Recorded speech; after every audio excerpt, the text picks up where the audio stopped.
halfway through the week, 9 days into April, and 10 minutes away from being up to speed on current events. Welcome to CNN Student News. First up, President Obama signed 2 executive orders yesterday concerning equal pay. Basically, the orders are intended to make it easier for people to find out how much money others are making, so they can decide if they're being paid fairly. The president says this will help women earn similar pay to men. But like all executive orders, they're limited. They only apply to companies that do work for the U.S. government. Broader action would require Congress. Laws requiring equal pay have been around since 1963. The Equal Pay Act prohibits businesses from paying people differently because of their gender.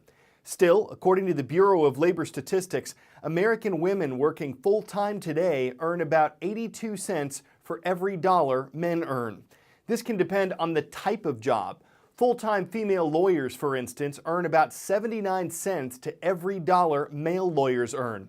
But among pharmacists, the pay is about equal between women and men. Women are also more likely to work part-time and take time off to care for their families, so these things factor into the gap as well. Time for the shout-out. What is measured in fathoms? If you think you know it, shout it out.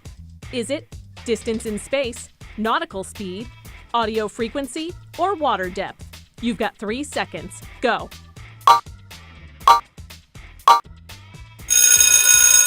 A fathom is a measurement of 6 feet, primarily used in measuring water depth. That's your answer, and that's your shout out. Optimism is fading for discovering what happened to Malaysia Airlines Flight 370. It disappeared more than a month ago, and those several ships in the Indian Ocean, which is thousands of fathoms deep, might have detected a ping, a signal from an aircraft's flight data recorder. Nothing has been heard since the weekend, and officials aren't even sure if what was detected was from the missing plane. This would be a difficult search even if the ping were pinpointed. Now I stress, this is very deep water. Very deep and very mysterious. Search vehicles may have to travel 2.5 miles down to try and find aircraft wreckage. And much about the ocean floor is unknown. It is a mystery. It's very, we know it's deep. It's 4,500 meters. Christine Dennison is an ocean explorer. She says what adds to the mystery is the terrain. You have valleys, you have gullies, you have mountain ranges. It's very much in areas that will mimic what we have topside. This is what searchers are trying to find through acoustic events or pings, the black box. In air, sound travels in a straight line, but it's not like that in the sea. It can angle and bend up to 90 degrees. That means you can't be exactly sure where the sound is coming from. Acoustic energy, sound through the water, is greatly affected by temperature, pressure and salinity. If Ocean Shield hears another ping and is able to fix the position, it will likely lower the autonomous underwater vehicle Bluefin 21 into the water and attempt to find wreckage on the seafloor. If wreckage is located, though, one aspect of the deep sea conditions may work in investigators' favor: very low temperatures. Cold water does preserve everything much, much better than a shallower, warmer temperature. The search for flight MH370 continues. It's Worldwide Wednesday on the CNN Student News Roll Call. It's when we head to countries like Italy to recognize the students at Lycée Chateaubriand de Rome in the Italian capital. Thanks for watching. Next to the UK, where we're happy to be online at Lockheath Middle School. That's in England, United Kingdom. And across the Atlantic, good to see our Canadian viewers in Ajax, Ontario. They're checking out CNN Student News from Alexander Graham Bell Public School. Monday, April 21st, less than 2 weeks from now, the city of Boston will host its annual marathon. 36,000 people are expected to run, a symbolic victory in itself, a year after 2 terrorist bombings at the race's finish line killed 3 people and injured more than 260. One victim, a dance instructor who lost part of a leg, has been able to walk and dance again, leaning on the support of her city. And now, we welcome back the inspiring couple who embody the phrase, Boston Strong.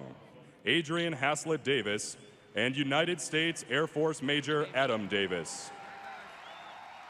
1, 2, 3. Play ball! Since the marathon, I've had a huge outpouring of support from Boston and beyond.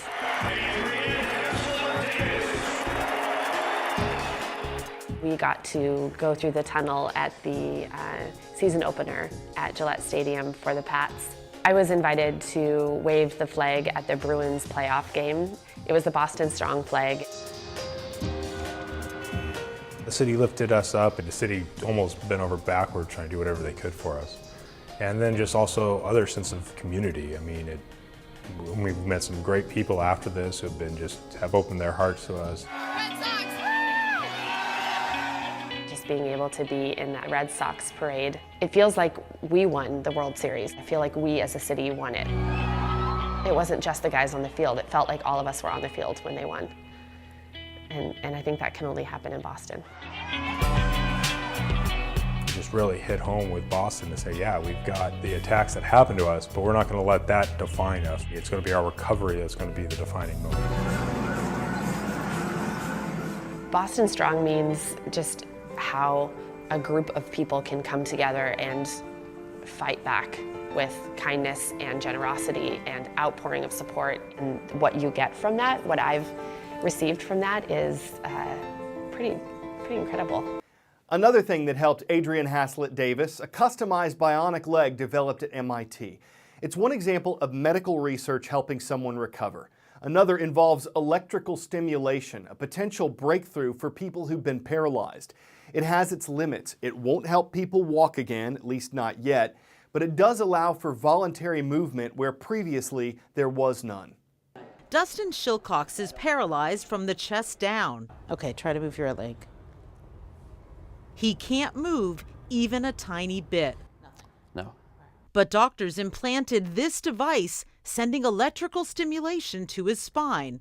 And when Dustin turns it on, whoa, there you go. Yes. Oh my gosh. He can move on demand. Okay, right leg back. And then forward. That's amazing. Yeah. When the stimulator's turned off, Dustin can't even sit up because his torso muscles don't work. But turn it on, and Dustin can sit up without any support at all. The first time I turned it on, it was exciting and emotional for me at the same time. Emotional because I was told that I'd never be able to walk or move my legs again. Dustin is one of 4 patients in a new study published Tuesday. Despite their gains, none can walk on their own. The device works by activating one leg at a time. It's not the first time electrical stimulation has helped paralyzed patients, but experts say this technique may become an important tool in the toolbox. Wow. I think that what's incredibly exciting is that we've opened up a realm of possibilities of what we can do now with people who are paralyzed, and we've just scratched the surface. Even if you don't tend to put things off, it's hard to avoid the temptation of procrastination.